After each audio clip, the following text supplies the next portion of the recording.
Magandang araw po mga boss at welcome back po dito sa ating YouTube channel. Sa video ito ay meron lang po akong i-share po sa inyo itong power supply na bali ano po to, yung step down transformer na ginamit para dito sa charger ng battery po ito sa sa yung DeWalt na impact range. Itong charger kasi nito ay imported. Ito yung input voltage po niya ay 120 lang po siya. Hindi po siya 220, bali siya US standard na battery charger. Ngayon ginawan po na ng step down transformer para ginamitan nito para mag-adapt po siya dito sa ating voltahe dito sa atin na 220. Ngayon ay sukatan po natin itong ating outlet. Yan, 229 230 volts yung nasukat po natin sa outlet nga boss. Yan po, at itong transformer po natin ay siya,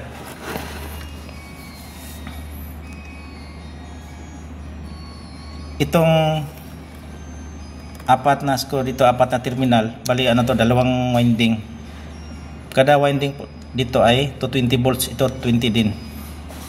Bali kung pagsamahin sila, kung i-series gaya ng ginawa naman dito ay naka-series po siya kasi ginawa namin ng link para maging series po siya, ay siya, capable po siya sa 480 volts. Yan po yung input voltage po siya niya na naka-series po. Ito po yung 240 ay yung isang ganun lang, tapos kabila ay 240 din. Kung naka-series siya ay pwede siya sa 480 50 volt ampere. Tapos yung output voltage po niya ay 120 kung dito, tapos dalawang 120 po siya, bali 240 po pag nasa gilid. Pero yung ginawa namin ay kakaiba.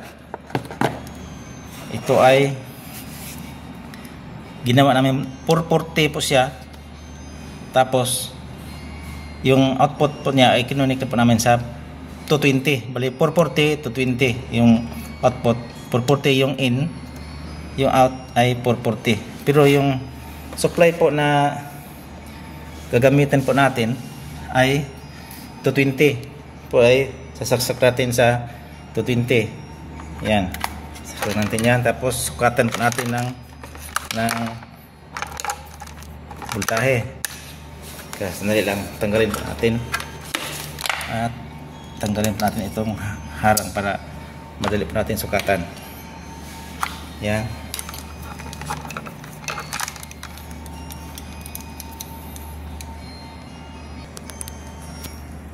Itong nakasaksakan po to sa outlet.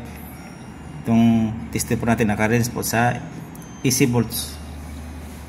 Yan, nasa siya, yung connection na 480. Tapos yung voltahe po natin ay yan, 230 yung naka-connect. Yung output po niya ay yan, yung output po niya, sukatan po natin. Yung dapat 220 lalabas ito ay 115 na lang po, kasi mababa po yung input po niya. Pag dito sa isang winding ay siya, 57.4. Itong kabila ay 57 din. Ganyan. Kaya pwede na siya dito sa charger. Ngayon i-connect po natin itong charger at subukan natin kung magpapower po ba siya. Ito na po siya mga boss, na connect na po natin. Tapos itong charger po to ay hindi po siya iilaw yung mga indication po niya pag walang nakalagay na battery, pero iilaw din to ng kunti pag saksak natin. Yan, saksak po natin ha. Ayan. So indication po yan na okay po siya yung ganyan na connection po natin. Yan ay sukatan po natin yung output.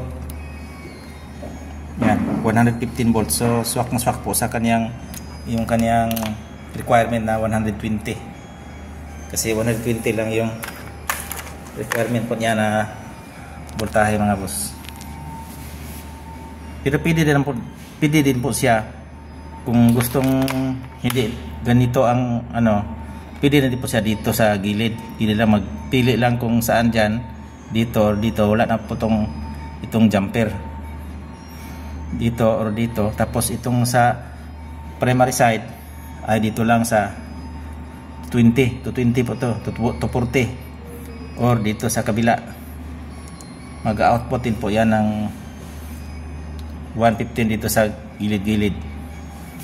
Pero pag ganyan pwede din, kaya sinishare ko lang sa inyo na yung mga ganyan setup ay pwede din yan,